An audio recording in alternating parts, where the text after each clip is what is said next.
COP30, a COP da democracia, a COP dos povos, a COP da participação popular. Foi histórico. Apesar de ouvirmos que não seríamos capazes de sediar um evento internacional, tudo correu como tinha que ser. A COP passou, mas agora permanece o legado. E o Café com Drummond de hoje traz uma entrevista gravada antes da COP, mas que tem tudo a ver com um dos legados que ficam para o depois, o turismo no nosso Brasil. Portanto, seja bem-vindo à sua próxima dose de diálogo e inspiração de hoje.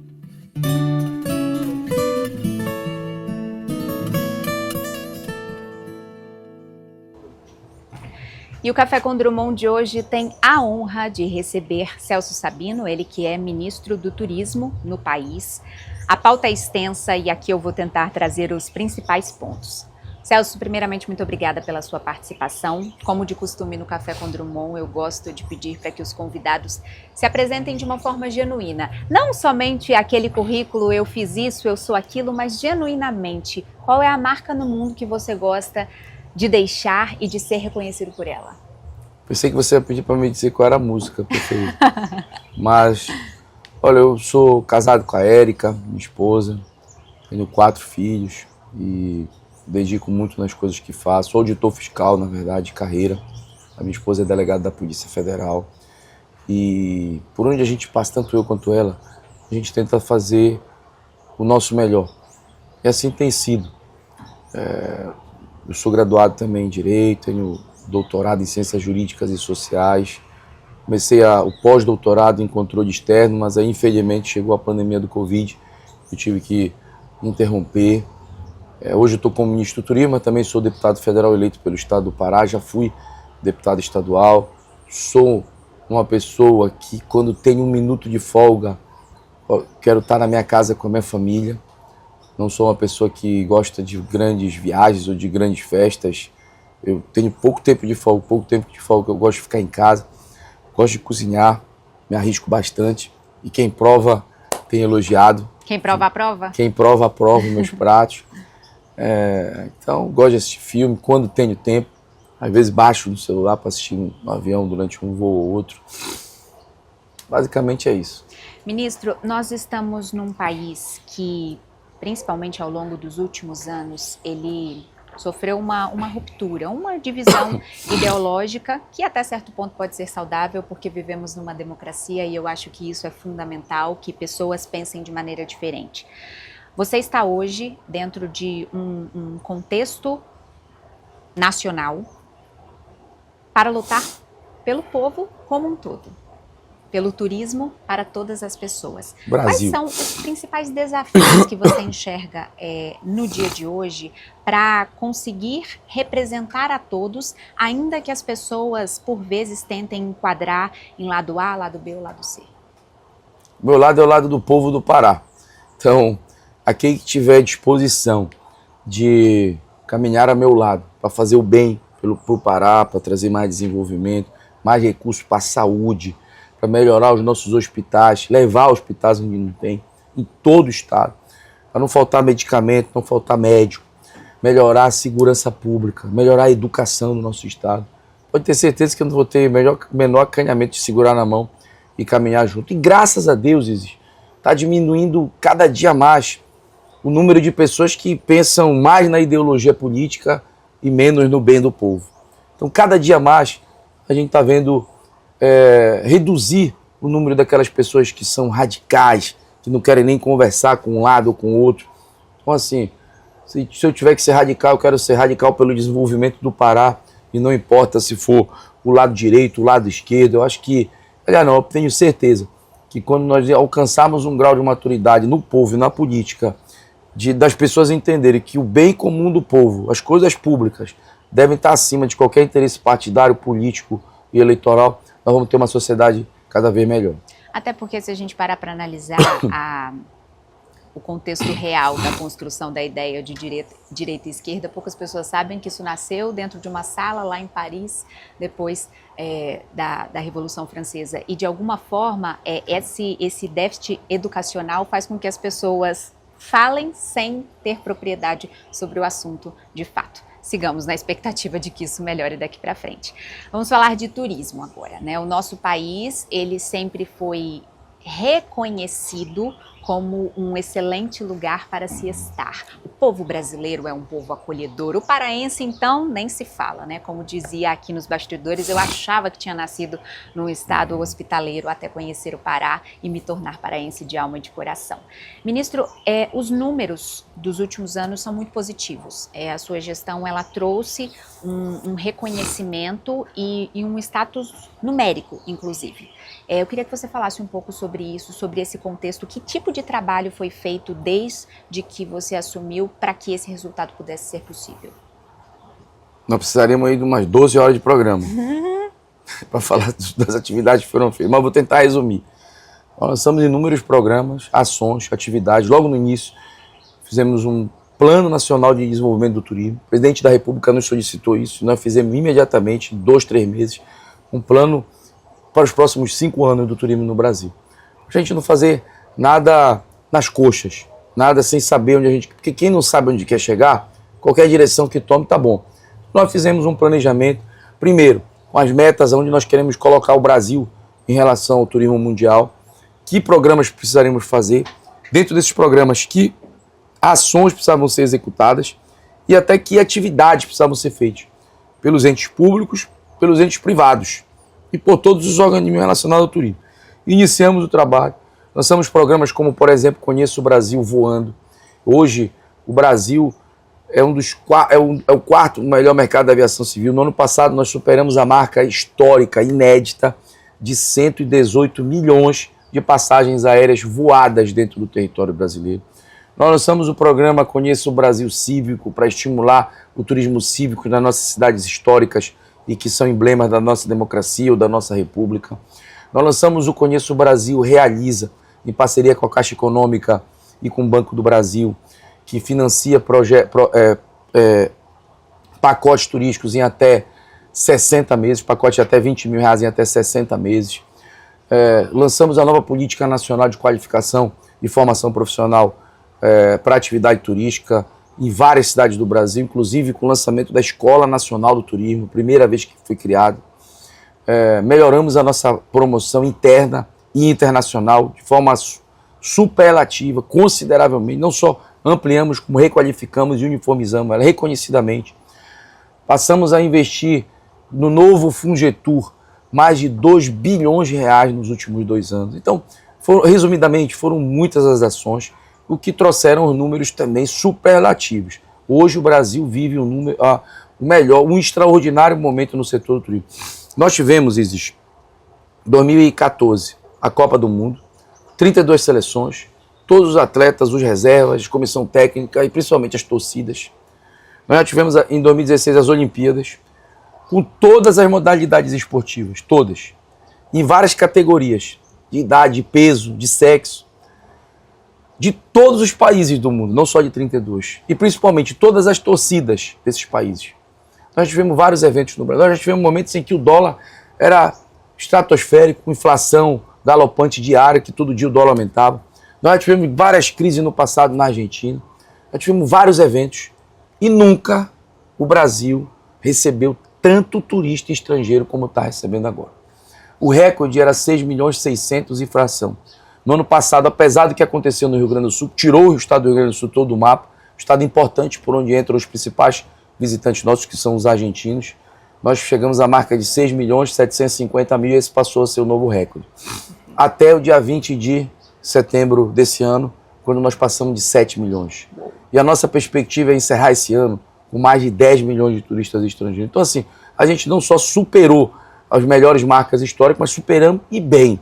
E esse número se reflete também no número de brasileiros viajando, no número do faturamento do setor. Segundo a FEComércio, no primeiro semestre, o setor teve um faturamento recorde, só no primeiro semestre, mais de 110 bilhões de reais de emprego gerado, que principalmente o que nos motiva é movimentar a atividade econômica para gerar oportunidades e gerar empregos. Certo. Nós geramos nos últimos 2 anos mais de 520 mil novos empregos. Então hoje o Brasil já está empregando cerca de 8 milhões de pessoas, 7,5 para 8. Outra coisa importante, no ano passado, 2024, foi o ano em que mais empresas com o CNAE, com o Código da Atividade de Turismo, foram criadas no Brasil. Então assim, dando oportunidade para quem quer empreender, ter lucro, sustentar sua família, dando oportunidade para quem quer trabalhar, também ganhar o seu salário, sustentar a sua família, e dando oportunidade para o brasileiro conhecer e se apaixonar, porque quanto mais a gente conhece o nosso país, mais a gente se apaixona e vê que o Brasil tem paisagens, tem atrativos turísticos, tem lugares que não perdem nada para os melhores similares do planeta. E mais feliz ainda, porque esse ministério ele já existe há cerca de 18 anos. 20 anos, perdão. 22 anos, perdão. Foi criado em 2003, nós estamos em 2025, 22 anos. E por lá já passaram mineiros, gaúchos, catarinenses, paulistas, cariocas, alagoanos, maranhenses, baianos. E quem conseguiu fazer essa virada de chave, pegou o turismo desse setor, desse patamar aqui, e está entregando nesse patamar aqui com muita lisura.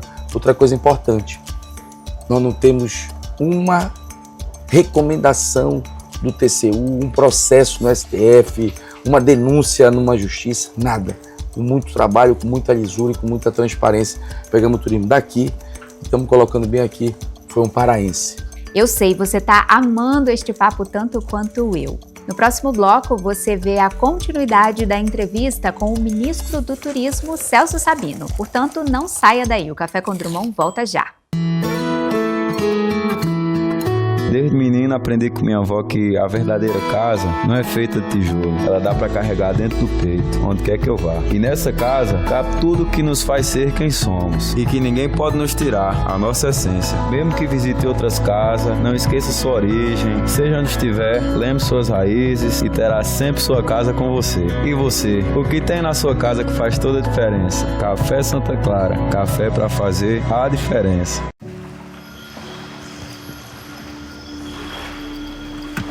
Toda vez que eu entro nesse rio, eu me pego pensando na vida. Eu sempre achei que o futuro era algo lá longe. Um dia eu comecei a pensar naquele outro futuro, o que está mais pertinho da gente. O futuro pode estar em cada coisa que ajuda a melhorar nossa vida.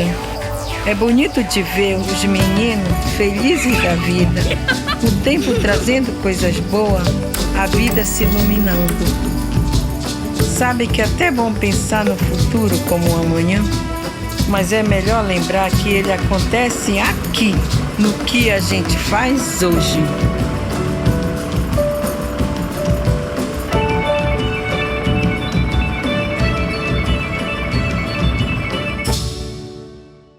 Chegou aquele momento do programa que eu adoro, a hora do nosso café. Aqui no Pará, todo mundo tem uma história com o café Santa Clara, seja no café da manhã em família, na pausa do trabalho ou no café da tarde.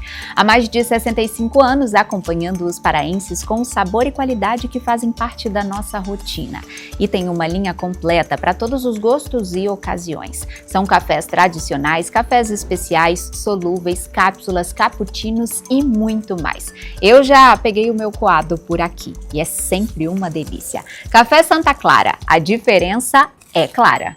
E falando de Pará, nós estamos num estado com dimensões territoriais extraordinárias e isso traz desafios. Se a gente for pensar no Pará como cultura, a gente tem áreas distintas com belezas naturais distintas. Se a gente for para o Tapajós é um jeito, para o norte nordeste do estado é outro, aqui para a região de Carajás outro.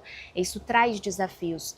Trabalhando no turismo do Brasil, mas é claro, sempre com um olhar atento para o nosso Pará. Como você enxerga o desafio de promover o nosso estado e acabar um pouco, ainda que tentando mitigar, pelo menos num primeiro momento, esse apagamento identitário que a gente vive perante o resto do Brasil, que é real, não é um preconceito, não é uma síndrome de ai, nós somos coitados de forma alguma, porque existe, é real, isso precisa ser trabalhado. Avançamos? Avançamos, mas ainda temos um trajeto a percorrer. Como que o senhor enxerga o turismo dentro deste papel também de transformação? Isa, eu sou muito fanista, então talvez eu seja suspeito para responder essa pergunta. Porque, para você ter uma ideia, quando eu estou numa roda em São Paulo ou no Rio, alguém me pergunta de onde eu sou, eu costumo responder assim, olha, não queria aqui me gabar não, mas eu sou do Pará. Porque hoje o Pará está na moda. A nossa música, a nossa gastronomia, está na moda mesmo. O Brasil inteiro está querendo vir para cá. O aeroporto de Belém, no ano passado, bateu o recorde de mais de 4 milhões e 100 mil passageiros. E esse ano, não tenho dúvida que nós vamos superar com folga, não só por causa da COP, porque a COP se aguarda 50 mil pessoas, mas por causa da vontade que as pessoas estão tendo hoje de conhecer o Pará. Lançamos uma campanha recente agora na internet, nos principais blogs de pesquisa e até em algumas TVs fechadas no Brasil inteiro, falando do título que nós conseguimos para a capital em Belém, chamado Belém, a capital mundial do brega. Amém. A gente está trazendo para Santarém agora, no mês de fevereiro, um evento internacional muito importante que nós conseguimos na ONU Turismo, chama-se Fórum Mundial de Gastronomia. Fórum Mundial de Gastronomia, vai acontecer na cidade de Santarém agora, no próximo fevereiro. Falando da ONU Turismo, pela primeira vez na história, nós temos um brasileiro presidindo esse organismo internacional que existe há 50 anos. Pela primeira vez na história, o presidente da ONU Turismo é um brasileiro, e esse humilde paraense aqui que está conversando com você. Então hoje o Pará está na moda. As pessoas querem vir conhecer o Té do Chão, querem vir conhecer as praias no Araguaia, querem experimentar da nossa gastronomia, viver as experiências que a gente tem aqui no estado e, sobretudo, agora que nós ganhamos gratuitamente uma propaganda extraordinária mundial, né? Com a realização da COP na cidade de Belém. A marca Belém hoje está no mundo todo, sendo falada, sendo vista. Se nós fôssemos mensurar em valores financeiros quanto custaria essa propaganda da marca Belém, com certeza nós estaríamos falando em centenas de milhares de reais. Então hoje o mundo todo está ouvindo falar do nome da nossa capital. Então eu acho que, assim, nós avançamos e muito, mas e muito. Nós demos um salto extraordinário no termo do reconhecimento do nosso estado, do interesse das pessoas em vir conhecer. Isso reflete diretamente no turismo. Pará, no ano passado, saltou 53% na atividade turística em relação ao ano anterior. E esse ano a nossa perspectiva é que salte 100% em relação ao ano passado. Sensacional. Eu sei que o tempo do senhor está corrido, eu vou caminhar para o final agora, mas eu não podia deixar de perguntar isso. Quando a gente pensa na política brasileira, é muito comum termos, em qualquer tipo de cargo, pessoas muitas vezes despreparadas. E eu não estou falando só do academicismo, mas também um pouco sobre essa teoria. E o senhor tem um vasto currículo, frequentou a academia, e eu não estou falando da academia de malhar, minha gente, não sei se ele frequenta, mas não é dessa que a gente está falando. Sempre que posso, tento. A gente está falando de estudar a teoria para conseguir fazer a prática com dados, com números, com realidade. Isso é muito difícil. A gente sabe que é um caminho árduo e que muitas vezes é incompreendido, porque às vezes quem fala mais bonito ganha de quem se preparou melhor. Como foi essa trajetória e como o senhor enxerga que seria possível ter um país onde essas escolhas políticas, seja ela em qual âmbito for, fossem mais focadas no preparo deste profissional, deste político que de alguma forma precisa gerar uma resposta para a população? Não foi fácil, não tem sido fácil. Eu tenho certeza que não será fácil, porque realmente, como você disse, às vezes quem fala mais bonito, mais atraente, acaba convencendo em relação àquela pessoa que às vezes tem mais capacidade, tem mais competência, tem mais vontade. E hoje em dia, o discurso, quanto mais extremista acaba recebendo mais likes, curtidas ou compartilhamentos. E às vezes a pessoa pode ser ultra extremista, fazer um discurso belíssimo defendendo a sua esquerda ou a sua direita, conseguir milhares de likes e de curtidas, mas não fazer nada, não entregar nenhum resultado. É aquela história, falou, bateu em quem tinha que bater, defendeu quem tinha que defender, pô, bacana, mas não faz nada. Não entrega nenhum resultado para nenhuma região, para nenhuma cidade. Então, realmente é muito difícil. E eu, quando cheguei em Brasília, na minha primeira eleição de deputado federal, cheguei só. Não tinha um tutor, um mentor, professor, um parente, alguém que pudesse me orientar. E eu busquei, Isis, estudar. Que aquele universo que é o Congresso Nacional é um universo totalmente diferente de qualquer outra realidade política que você vê no país. Então eu tive e vi que precisava estudar aquilo e ver como funcionava. Me dediquei a aprender o processo legislativo bastante, dissequei todo o regimento da casa, aprendi como funcionava, de quem eu tinha que ser amigo, de quem eu não tinha que ser amigo, as portas que eu tinha que abrir, as portas que eu tinha que manter fechadas, mãos que eu precisava apertar, mãos que eu não tinha que apertar. Então isso me fez, apesar de só, logo conquistar muitos aliados, muitos amigos. E na primeira legislatura, que foi anterior, na Câmara, eu fui eleito líder do meu partido, fui eleito líder da maioria, com acompanhamento de 257 deputados, a maioria dos deputados. Fui eleito presidente da Comissão Mista de Orçamento, comissão mais importante do Congresso Nacional. Primeiro e até hoje o único paraense a presidir na história a Comissão Mista de Orçamento, comissão que analisa os 5 trilhões de reais que é o orçamento público federal. Consegui, com isso, destinar muito recurso para o estado do Pará, para a saúde, para a educação, para diversas cidades, para todas as regiões. E logo no começo do segundo mandato, com 5, 6 meses de mandato, de 59 deputados, 48 do meu partido assinaram uma lista indicando meu nome para assumir o Ministério do Turismo. E desde lá eu venho trabalhando nesse ministério. Então, não foi fácil. E assim, não continuará sendo fácil. Mas eu sou muito resiliente, eu tenho muita determinação. E, assim, quando eu me convenço de uma tese, de um projeto, de um resultado que eu preciso alcançar, se precisar eu andar em 1 milhão de casas, eu vou andar em 1 milhão de casas. Se precisar convencer o Bolsonaro e o Lula para serem amigos, eu vou trabalhar para convencer. Eita. O que precisar fazer para conseguir, nós vamos buscar trabalhar para conseguir. Claro, nada para benefício pessoal. Sim. O que eu quero ver, se você perguntasse para mim, aqui, desculpa me meter, mas se você perguntasse para mim, Celso, qual é o seu sonho? Como é que você quer ver a política daqui a um tempo? Como é que você quer ver o povo do seu estado?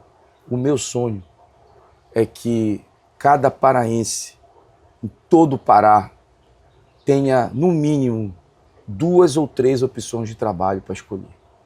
Que ele possa escolher aquele porque paga mais, aquele porque trabalha menos, aquele outro porque é atividade que gosta. Eu tenho a convicção de que o melhor programa social que a gente pode ter aqui no estado do Pará, na Amazônia, é o emprego, a oportunidade de trabalho. Quer seja como empreendedor, quer seja como trabalhador de carteira assinada. Sensacional. Celso, muito obrigada pela participação. Eu espero que daqui para frente esses números continuem a crescer. A gente está na torcida. Eu sou muito otimista e eu acho que a gente tem que lutar pelo nosso povo e torcer para que as coisas deem certo, independente de lado político, porque eu acho que é assim que a gente constrói democracia. Obrigada pela participação. Muito obrigado. E a gente segue agora. Daqui a pouco tem mais um bloco do Café com Drummond.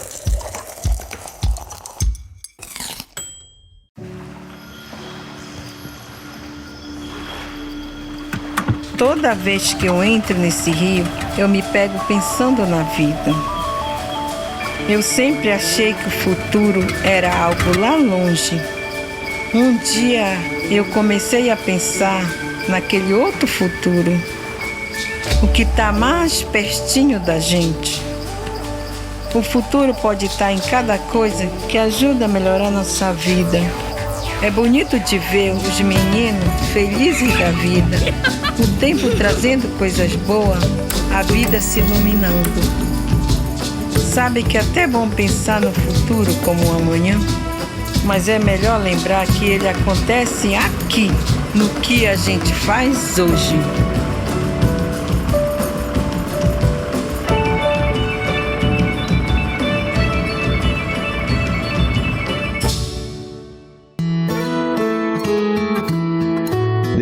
menino, aprendi com minha avó que a verdadeira casa não é feita de tijolo. Ela dá pra carregar dentro do peito, onde quer que eu vá. E nessa casa cabe tudo que nos faz ser quem somos e que ninguém pode nos tirar a nossa essência. Mesmo que visite outras casas, não esqueça sua origem. Seja onde estiver, lembre suas raízes e terá sempre sua casa com você. E você, o que tem na sua casa que faz toda a diferença? Café Santa Clara, café pra fazer a diferença.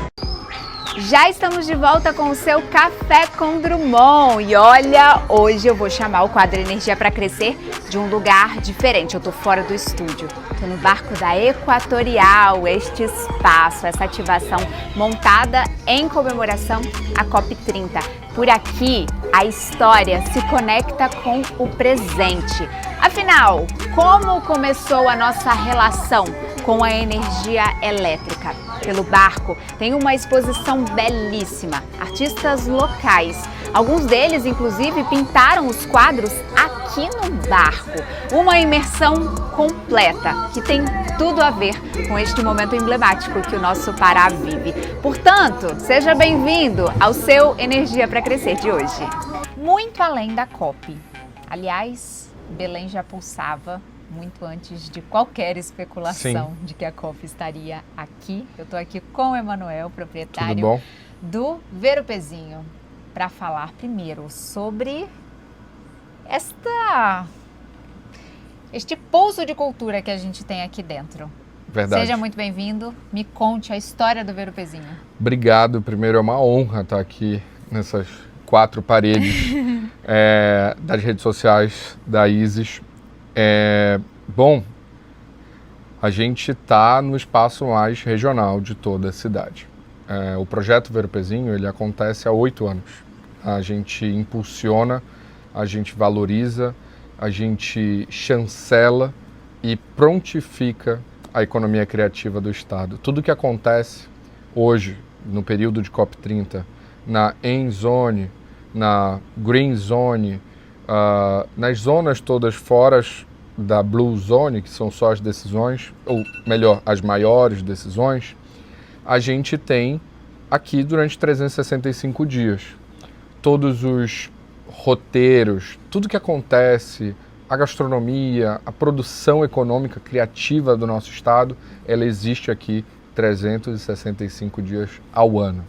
E isso há 8 anos, então, calculado há uns meses atrás, a gente viu que a gente conseguiu passar por dentro ou por cima de todas as nossas prateleiras mais de 500 profissionais, mais de 500 empresas, mais de 500 artistas, mais de 500 mãos que fazem o que fazem aqui e que movimentam e que produzem algo que pode ir simplesmente para a casa de um turista ou para uma hotelaria ou para um museu, ou enfim, a gente atende aqui 100% de tudo, né? O turista, quando ele vem a Belém, ele passa pelo Ver-o-Pezinho.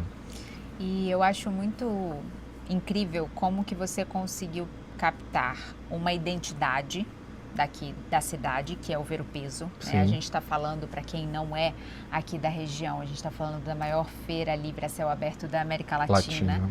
E quando a gente vem para o Ver-o-Pezinho e entende que isso aqui é como se fosse mesmo uma versão em miniatura aconchegante e até com um toque sofisticado de tudo que você encontra lá no Ver-o-Peso, você percebe que é a cidade se movimentando em volta da própria identidade. Exatamente. Ela não precisa necessariamente recriar uma identidade, ela se mantém a partir de algo que já existe. E eu gosto muito de dizer que o paraense, ele não se dá bem com o minimalismo. Exato. E eu adoro isso. A gente é muito paraense para ser minimalista. Gente, a gente carrega muito repertório, desde quando a gente nasce. O paraense, ele tem a fotografia com 1 ano de idade tomando açaí. Isso só existe aqui, não existe em lugar nenhum do mundo. Então, a gente é muito, muito carregado de referências e eu acho que isso é uma mistura que deu mais do que certo, é uma mistura exata, né? A gente tem um pouco de todo o Brasil, mais um pouco desse eurocentrismo e misturado tudo isso aí com toda a nossa ancestralidade. Claro, a gente vem carregando sim um bairrismo, nós somos paraenses sim, a gente defende tudo que é nosso, ninguém pode falar mal do que é nosso, assim como qualquer território no nosso país, mas mais do que isso, a gente consegue ter um resultado excepcional em tudo. Na gastronomia, na música, nas artes, na arquitetura, na economia criativa, na moda, no design, como eventos. A gente tem mega eventos no nosso estado que não deixam a desejar em nenhum outro do país. Ao exemplo que teve agora, né? Teve Festival Psica, tem Se Rasgam, que colocam qualquer Rock in Rio ou The Town no bolso, porque a gente sabe fazer muita coisa aqui. E o que a gente veio mostrar para as pessoas é, olha, a gente cansou de chamar vocês para virem conhecer. Agora vocês estão sendo obrigados porque a COP é aqui. E venham, porque assim, a gente é desse jeito todo dia. Para a gente é normal. O que vocês estão achando excepcional é o nosso normal, né? Nós somos maximalistas, nós somos os que têm a gastronomia mais gostosa do país, nós somos o que tem a cerveja mais gostosa do país, nós somos os que têm hoje o centro de tudo, porque até o final da COP nós somos a capital do país. Ai, gente, essa entrevista ela poderia encerrar aqui porque já teria valido a pena, mas eu acho que algumas pessoas diriam que esse é um excesso de autoestima. E eu digo que é o contrário, porque Exato. no fundo, nós passamos muitos anos acreditando no apagamento que empurraram goela abaixo. Sim. E muitas pessoas mas o que vem de fora é melhor e de forma muito silenciosa a gente se moldava a acreditar naquela ideia. Tanto é que nós estamos recebendo turistas do mundo todo, muitos brasileiros de outros estados que não tinham ideia do que acontece Exato. aqui. Os mais respeitosos e educados estão encantados e felizes com o que viram e entendem que havia uma limitação da parte deles de não abrir os olhos para o que a gente tem aqui. Mas uma parcela pequena, mas infelizmente chatinha, que se achou no direito de dizer que só está dessa forma por causa da COP. Então, eu ouvi um comentário na semana passada acerca do nosso Teatro da Paz. E olha, um teatro lindo que foi feito na época da borracha e ele ficou esquecido por anos. E agora na COP ele volta. Esquecido para quem? O Teatro da Paz? A gente está, se eu não me engano, na 28ª, a 29ª Festival de Ópera. A gente tem um dos maiores festivais de ópera do país. A gente tem uma agenda pulsante no Teatro da Paz, ou pra gente, no da Paz.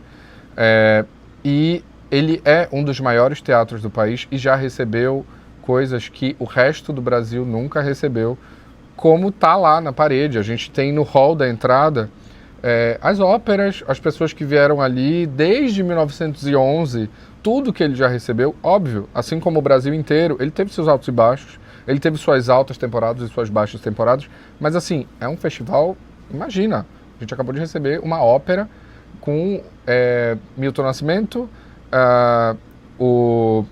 Nossa, tanta gente, tanta coisa que aconteceu ao mesmo tempo, que não dá para lembrar, porque a gente teve uma agenda muito extensa de coisa, e o teatro teve não só na COP, mas desde antes do Círio esse ano, ele está com uma agenda lotada de coisa.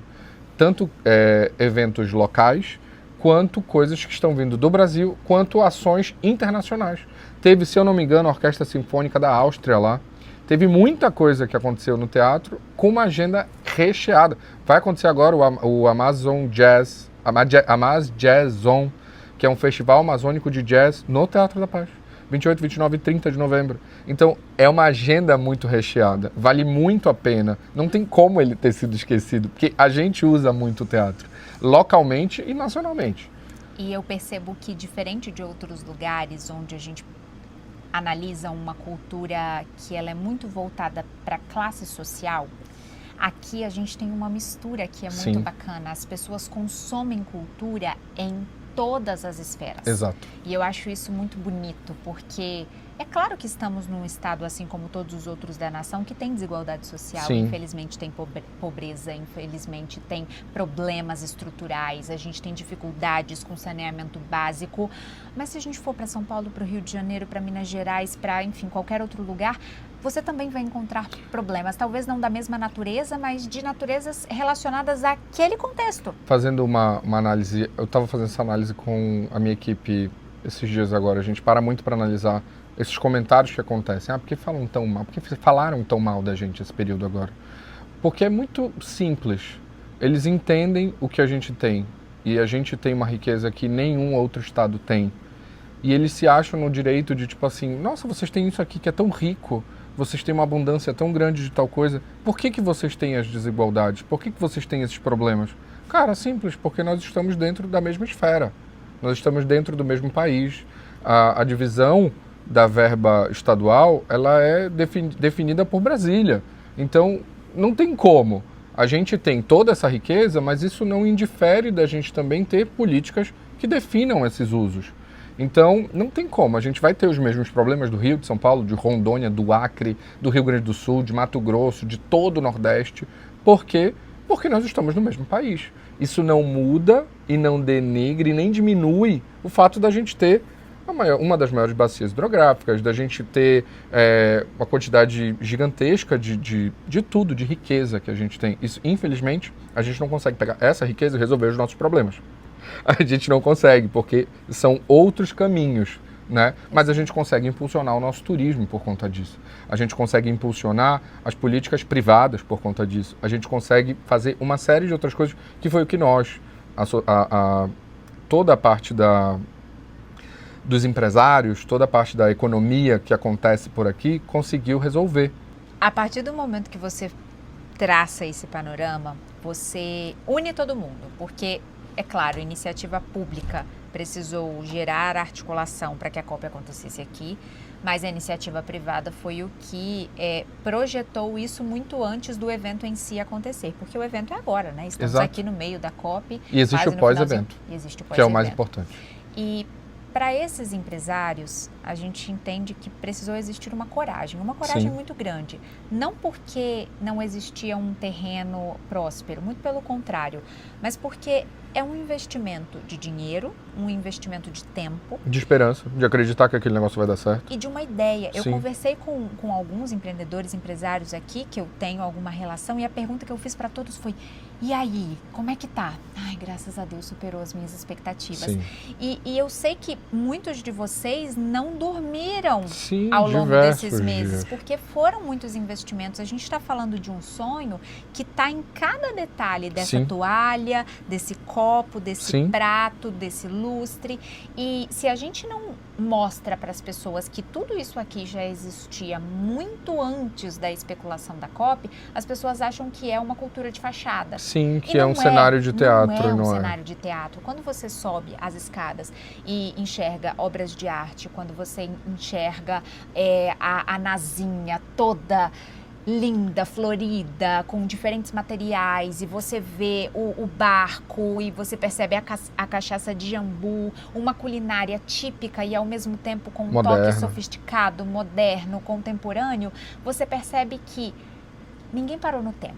Não. Eu vi uma crítica hoje que falava o seguinte, o problema é que você está tentando passar pano para os problemas, se apegando a um passado, a uma identidade. Eu falei, muito pelo contrário, na verdade a gente ressignifica a nossa identidade e mostra que ela continua evoluindo, Sim. inclusive com a tecnologia, inclusive com o novo modus operandi da sociedade, Exato. que precisou se adaptar em muitos aspectos. Como você hoje, como empresário e um jovem empresário, entende que esse movimento precisa também ser um movimento de inspiração, porque outros virão depois Exato. de você. O que você tem feito para modelar isso no mercado? Olha, para te responder, eu vou usar uma frase que o Paulo Borges, diretor do São Paulo Fashion Week, em uma mesa redonda que ele me convidou para participar no ano passado, usou. Tudo que a gente faz hoje, a gente não faz para a gente faz para as próximas 2 gerações. Então, todo o trabalho que eu estou fazendo agora é para daqui a 10, 20 anos. Para daqui a 10, 20 anos falarem, nossa, isso aqui Começou lá atrás, quando o Ver o Pezinho começava a fazer aquele projeto, começava a vender e atender as pessoas daquela forma, daquele jeito. E hoje a gente tem isso, que hoje, humanamente impossível te dizer o que será. Mas assim, o meu trabalho hoje é pautado no futuro. No futuro das próximas gerações, no futuro dos próximos empresários, no futuro das pessoas que se espelham no meu trabalho, no futuro das pessoas que olham e falam: é muito interessante criar uma lasanha com pirarucu defumado e banana frita. É muito legal ele trazer isso para o mercado, tá? Que é deliciosa. Mas assim, é muito interessante parar e ver. Nada é para agora. A COP foi agora, mas a gente se programou 2 anos atrás, quando foi anunciado. A gente construiu uma série de coisas, operações, equipe, treinamentos, tudo. Depois 1 ano, refez 6 meses, semestre passado, pré-Sírio e pós-Sírio, 1 mês antes para a COP, e até 2 dias antes da COP tinham coisas sendo construídas para a COP. Então, é uma conversa que ela é longitudinal, a gente veio construindo isso numa linha do tempo muito reta, com várias nuances.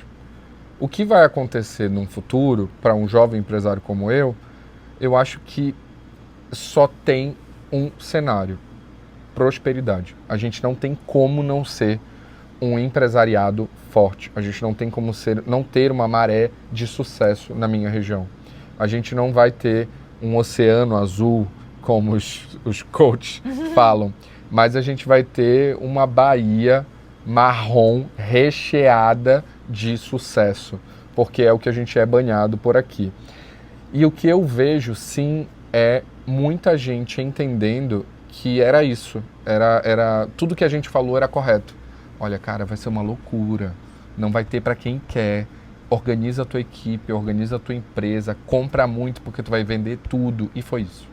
Foi um sucesso, está sendo um sucesso e vai continuar sendo um sucesso, porque a COP ela é uma virada de chave.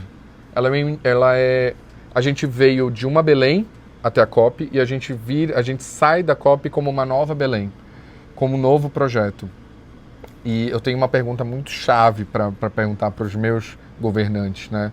Qual é o próximo grande evento? Porque a cidade já está completamente preparada para qualquer para qualquer que seja, de qualquer esfera, seja do esporte, seja outro climático, sejam outras conferências, nós temos uma cidade 100% preparada para isso. 100% preparada, 100% pujante e, de alguma forma, conectando as pessoas. Sim, porque moderna, conectada, atual, que não deixa a desejar para nenhum canto desse globo terrestre, mas principalmente autêntica. Nós somos muito autênticos. A gente deixou países que são referência em turismo de queixo caído. Eu posso te falar, eu acho que a gente recebeu mais de 30 nacionalidades fácil aqui dentro. Isso. Fácil. Aqui dentro do meu estabelecimento, fácil 30 nacionalidades. E eu recebi o pessoal da Indonésia, que tem Bali, como uma cidade incrível, global, que recebe turista 24 horas por dia. Assim, ó, embasbacados. A gente tem China, Japão, que é o berço da tecnologia e ao mesmo tempo uma cidade completamente conectada com tudo, com o passado, com o futuro, que chegar em Belém e falar: meu Deus, tomar tacacá com sushi, como o Nazareno postou. Então, existe uma Belém que o mundo não conhecia e que agora ele está ávido para saber e para conhecer detalhes. Então, hoje, eu fiquei chocado. Eu vi belenenses passando na rua, catando lixo, para não deixar a sua cidade suja. Eu fiz o trajeto da saída da Nova Doca até o mercado Ver o Peso, a pé, à noite. Tudo bem, estamos em GLO, tudo bem, mas eu me senti na Europa, me senti seguro, me senti feliz com a minha cidade. Restaurar um sentimento para um cidadão empresariado, empresário que paga seus impostos, que faz ali, que emprega funcionários, que está ali na labuta todo santo dia, 24/7, restaurar isso, ou melhor, falar assim: viu, valeu a pena acreditar num super evento? Porque valeu. A gente fecha com chave de ouro. Hoje foi o nosso último evento de COP30. Foi um grande evento. Ainda não acabou, verdade, só acaba dia 21, ainda tem tempo. Até agora, hoje foi o nosso último evento de COP30. Mas a gente já tem uma equipe 100% assim, feliz e saltitante. E de entender que eu tô numa geração que participou da COP na sua cidade. Só 30 cidades participaram disso. 30 de 196 países. Só 30 tiveram essa oportunidade de investimento, de o mundo inteiro chegar na sua cidade ao mesmo tempo, de estrutura, de tudo. Só 30 no mundo em 30 anos. E algumas foram repetidas aí. Então, se tu parar pra ver, nós fomos muito escolhidos. A gente merece, assim, não tem como dar ouvido a nenhuma crítica. Não tem como parar para ouvir ninguém que não esteja elogiando. Se você não está elogiando, você tem que elogiar. Você está vivendo a porque Copa errada. Você tá vivendo a Copa errada. Se você não está elogiando, você tem que elogiar, porque foi de tirar o chapéu. Está sendo de tirar o chapéu. E a gente fez história. A gente ensinou como é para ser feita uma COP. Porque foi feita na Amazônia. E a gente está falando sobre clima. Não tinha como discutir clima em Davos. Não tinha como discutir clima no Egito, em Dubai. A gente tem que discutir clima na Amazônia, com os povos da Amazônia. Afinal de contas, o mundo inteiro respira 30% desse ar por nossa conta. Então... É a Amazônia. E não tem outra explicação, assim. E são muitos desserviços sendo feitos em relação a isso, sabe? Eu poderia citar vários, mas aqui vai um pequeno exemplo de ontem. A pessoa disse, primeiro o Brasil precisa se industrializar para só então ser palco da discussão. Eu falei, pera... Tu tá me dizendo que você quer colocar nas mãos de um país industrializado que obviamente vai olhar para os seus próprios interesses e não vai querer diminuir a emissão de gases, não vai querer diminuir os efeitos causados pelo desmatamento, porque isso naturalmente vai diminuir o lucro dele. A gente tem que discutir dentro da Amazônia. Mas para além disso, existe um paraensismo que as pessoas não estão acostumadas. Você falou sobre segurança. E eu também me senti assim. Olha que eu sou uma pessoa muito medrosa. Mulher. Cara de patricinha. Sim. Apesar da conta bancária não ser compatível, mas a cara tá aqui. E eu sei que a gente tem alguns receios em relação a isso, sabe? E ontem, assim como em outros dias, eu estava na Green Zone e precisei parar o carro muito distante porque já não tinham vagas ali próximas. E eu me senti segura de entrar nos bairros. E a gente está falando de uma área da cidade que é uma área considerada... pouco visitada. Pouco visitada. E, de alguma forma, eu estava num lugar que eu não conhecia. Sim. E eu me senti segura de ir até lá. É claro, tem mais policiais na rua, tem um movimento diferenciado, mas essa sensação de pertencimento... A gente entendeu que é assim, é só botar mais policial na rua. É só... Se esse é o problema, né? Se esse é o problema, a gente já resolveu. Porque a gente já entendeu. Toda vez que a gente sabe a resposta, a gente já não tem mais a pergunta. A gente já tem só a resposta. É isso. Então, se era só bem iluminar, se era só ocupar os espaços urbanos, é como o Ian Gell falou em Cidades para as Pessoas. Se nós não ocuparmos as cidades, a cidade vai ser ocupada pela bandidagem. Quanto mais a gente ficar recluso dentro de condomínios, as ruas vão se tornar perigosas. Quanto menos a gente ocupar os condomínios e mais a gente ocupar as cidades, as calçadas, as vias, mais a gente vai ter uma cidade segura, porque nós estamos participando da cidade. O centro urbano, ele precisa do cidadão para ele ser um centro urbano, senão ele é um centro industrial. Então a gente precisa morar na cidade, a gente precisa usar os equipamentos. E a gente está com zilhões de equipamentos. Eu estou me sentindo um turista na minha própria cidade, porque tem coisa pra caramba que eu ainda não conheci. Não, e não deu muita tempo. Coisa. Não deu eu queria ser 30 ISIS, porque eu não consegui viver 10% do que eu gostaria, porque são muitos eventos paralelos e... Já foi no Palacete Pinho? Não, ainda não. Não fui. Mas é isso. E no Guild? Fui, tá maravilhoso, lindo, né? Um espetáculo. Tá sensacional. Não, tá tudo, eu fui no Teatro da Paz, tá lindo. Guild, no Guild, Mercado de São Brás. Mercado de São Brás, no próprio Ver o Peso, que também Ver o Peso, que tá um espetáculo, lindo, tá arrumado. Lindo. O Mercedários. Mercedários. Fui numa exposição de um artista plástico maravilhoso lá. Enfim, tá incrível. E o mais legal é perceber ao conversar com as pessoas que essas agendas vão continuar. Sim.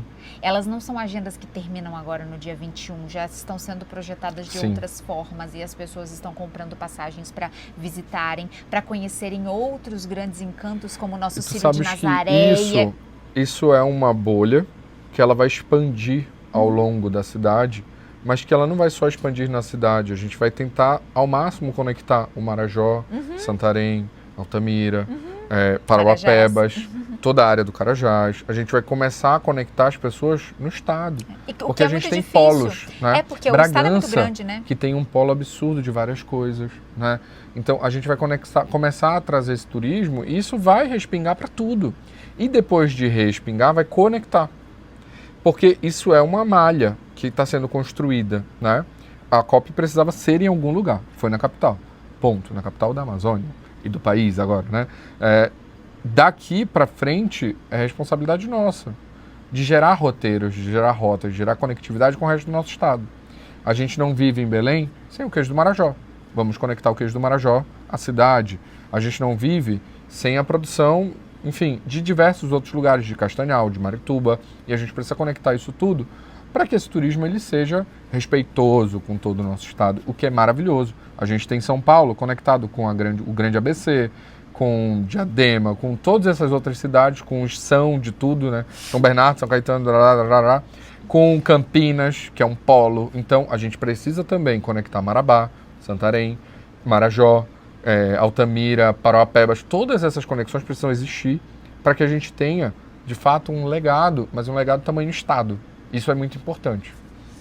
Ai, gente, eu ficaria aqui horas. Muito tempo. Eu espero que esse legado construído agora pela COP, que não foi o início da construção do seu legado, que na verdade começou há 8 anos atrás. Que ele Quando eu comecei a falar disso, isso tudo era mato. Ai, eu sempre quis falar isso. Fala era de tudo novo. Mato. Era tudo mato. Era tudo mato. Imagina, Belém não era COP. 8 anos atrás, Belém não era COP. Não existia pandemia. Então, o turismo que a gente fala hoje, pós-pandemia, era completamente diferente. A gente só tinha, de fato, turismo religioso no estado, uma vez ao ano. E que também era lá restrito atrás, a pessoas que já conheciam. E lá atrás, em 2017, início de 2018, todo mundo virou para mim e falou assim, mas por que você vai abrir uma loja com coisa local, coisa regional, para vender bombom de cupuaçu, cuia? Aí eu falei, porque eu acredito. Ponto. Eu acredito que isso aqui vai dar certo. Mas por quê? Porque eu vou fazer de um jeito diferente. E a gente fez uma loja incrível, que foi um sucesso, que é um sucesso até hoje. A gente gera um legado e, como referência, viramos uma potência. Também é uma frase do Paulo que a gente traz muito à tona e que eu acho muito importante. De referência virar uma potência, ou de potência virar uma referência, porque a gente gera marcos e a gente só entende o que são os marcos históricos ali, olha, Ver o Pezinho é um marco. Pô. Eu diria para você que é mais do que potência, porque eu tenho uma certa dificuldade de me relacionar com a palavra potência, porque eu conheço muitas pessoas potentes que não fizeram nada com essa potência. Sim. E isso aqui, na verdade, é o pós-potência. Boa. É quando você tem a potência e você fez uma gestão. Você encaixa ela no local certo. Tão estratégica que você conseguiu colocar movimento. Sim. Potência sem movimento é um sonho engavetado. Exatamente. É isso. Concordo o que você fez foi abrir a gaveta, sacudiu a poeira, e botou pra colocou fora. na parede e falou, e agora, José, o que eu vou fazer? Sabe uma outra coisa que eu achei incrível? Tu viste a quantidade de bandeira do Pará que tá espalhada pela cidade? Ai, tá lindo! Mas foi o orgulho que eu senti quando eu vi no Carnaval do Rio de Janeiro no ano passado, eu vi pela televisão, porque eu tava aqui, aquelas bandeiras espalhadas lá. Eu falei, meu Deus, maior que movimento coisa linda. Cultural do país, que é o Carnaval, que foi referência do país inteiro durante anos e anos e anos. Belém, Brasil era Carnaval, a gente foi a cara do Carnaval. Foi. Não ganhamos por problemas políticos, mas nós fomos a cara do Carnaval. Fomos. Nós fizemos história no Carnaval e dali pra frente não deu pra quem quis. Não existe mais Carnaval sem parar. Não existe. E eu vou te dizer uma coisa, foi um processo de letramento também para as pessoas. Também. Eu e meu marido, toda vez que a gente sai do estado para visitar nossos pais, né, que moram ainda no Espírito Santo, a gente sempre sai com a camisa do Pará. Para onde a gente vai, a gente está sempre muito, muito regional. E nós fomos no Detal com a camisa do Pará. E 2 movimentos aconteceram, né? Primeiro um paraense se reconhece de longe. Então alguém vinha e vai falar, mãe, bora lá. E Fácil. aí falou fazer foto, nunca viu na vida, mas a gente tá lá fazendo foto. E um outro movimento que eu achei muito curioso lá, petista. Fácil. As pessoas não têm ideia Fácil do que é a bandeira do Estado. Aí olha lá, a estrela no meio. Eu falo, gente, olha só, vamos respirar fundo. Cheira a florzinha, sopra a velhinha e vamos entender aqui, vamos estudar geografia, história, vamos entender como é que funciona, porque as pessoas, elas pularam várias aulas. Então, esse letramento agora, pós-COP também, vai ser muito importante, porque de alguma forma não vai dar mais para dizer que a informação não está em lugar algum. Sim. Antes você podia dizer, é um ensino que fica restrito aqui à região, lá no restante do país a gente aprende história do mundo, então não, agora só não aprende quem não quer. Exatamente. A gente criou um ponto ali na história, né? Olha, esse ponto é um ponto final. E ele existiu no último dia antes do primeiro dia da COP. E a gente começou a ter um novo parágrafo. Só que esse parágrafo está sendo construído assim, como uma prosa. Ele não tem fim ali. Ele está sendo uma conversa, um diálogo muito grande entre cidade, pessoas, mundo, cultura, conectividade. O jornalismo foi muito importante para a gente nessa COP, para várias coisas. Para a gente ensinar jornalistas, para a gente ensinar pessoas, para a gente se conectar. A gente teve a maior emissora do país colocando 100% do seu jornalismo full time na cidade. Isso para a gente teve momentos muito históricos aqui ao longo desses anos, mas isso nunca tinha ocorrido. Então, para a gente também foi um marco.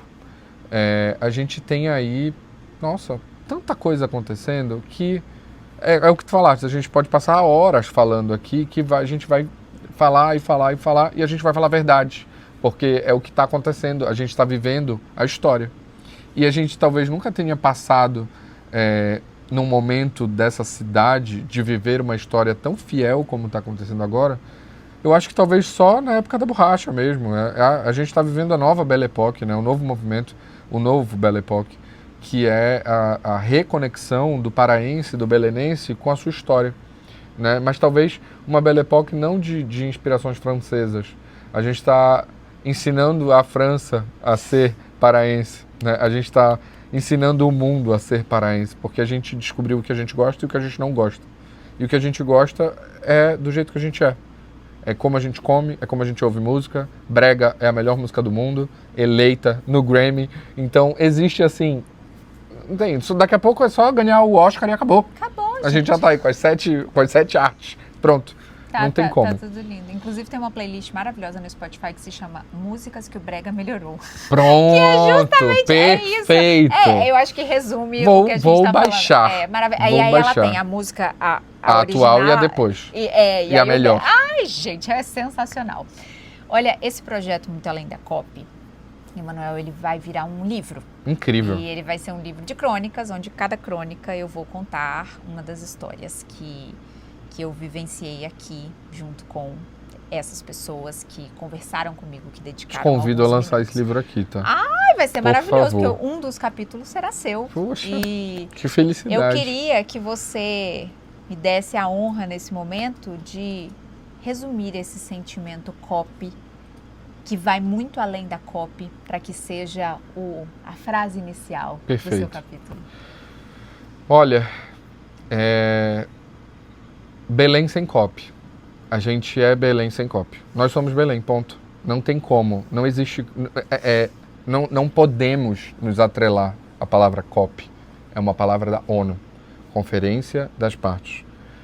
Conference of Parts. Então, a gente não é Belém COP. A gente é Belém. A gente está usufruindo do momento que esse festival está acontecendo para ser legal com o mundo e dizer assim, a gente é legal, olha isso aqui, conhece.